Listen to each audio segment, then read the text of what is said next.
Folks, it's episode 26 of the Brian Welch video blog. Holy cow. As you can tell, maybe, I got a haircut. And you know what that means. It's time for the third installment of our very popular series, Tales from Lady Jane's. That's right, I went back. This time was my most sexually charged visit ever. And that's what I'm here to talk to you about. Don't get the wrong idea. This is still, PG rated, folks. First of all, you can see I didn't get it cut as severe last time. After everybody was like, "Geez, what are you enlisting tomorrow?" I was like, "All right, I got to leave some hair this time." They did, however, talk me into some product, which is why I've got the whole Doc Brown, "Marty, you've got to come back with me," because I wanted to go I was from 1955. I think it goes with the glasses better than what she was trying to do for me. I'm going to have to say she never gave me her name. Unfortunately, this hairdresser, is hairdresser feminine already? I don't even know, whatever. She didn't really introduce herself ever. But, let's see, they talked me into some product, and I've always been like, which product? What is product? I mean, I could go to any establishment up and down this street here and come away with products. Why is it product? It's like the pill. You ain't talking about aspirin, and everybody knows it. So let's see. First of all, when you get there, the whole idea is that you get your hair cut by a pretty girl. You probably tip more. It's haircuts for men, and so I'm just hoping for someone who's friendly, because they're all pretty attractive. Okay, that's not the problem. I'm hoping for someone who's friendly. There's one there that I saw. I was like, man, I hope I don't get hurt. She never smiled and showed her teeth. She was always... When have you ever smiled with just your mouth and meant it sincerely? Never. When you're happy or when you're insane, you show your teeth a lot. And I was like, I'm a gambler. I'm not going to take the safe option. I want someone who shows her teeth when she smiles. And I lucked out. She was very friendly. We talked. We chatted. When she was cutting my hair, she told me, I have Asian hair. News to me. Well, I take that back. My mom used to say when she was combing it, "Oh, Brian, your beautiful Asian hair. So beautiful and Asian."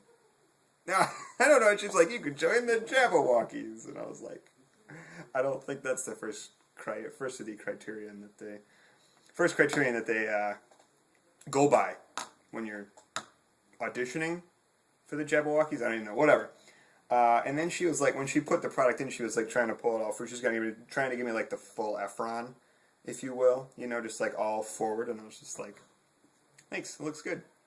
Came home and took a shower. Let's see. And then, so I took my glasses off. She put them up on the dresser or whatever it was that she had all her stuff on. And she was like, "So your glasses prescription?" I was like, is that a big enough thing that you have to ask somebody? Lots of people just wearing non-prescription glasses?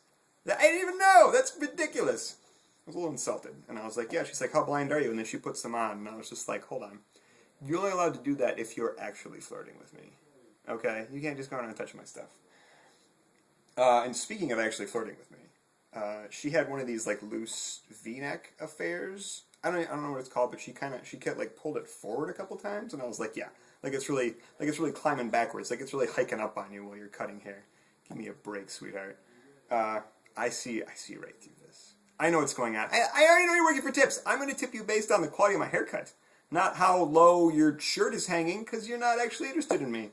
And then this other thing. So I'm sitting in the chair. You know how a barber's chair is, and she would come around to the front and was cutting my hair here. And she was leaning on my leg, so it's thigh to thigh.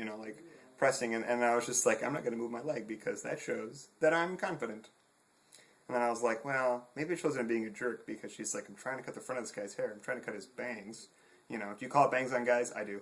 And I'm not letting her in. And then I was like, well, I can't move my leg now because she's actually leaning against it. And it's pulling out the chair from under somebody. And then just, I get just a scar across my forehead from her scissors. So I was like, no, gotta stick with it. I'm in this for the long haul.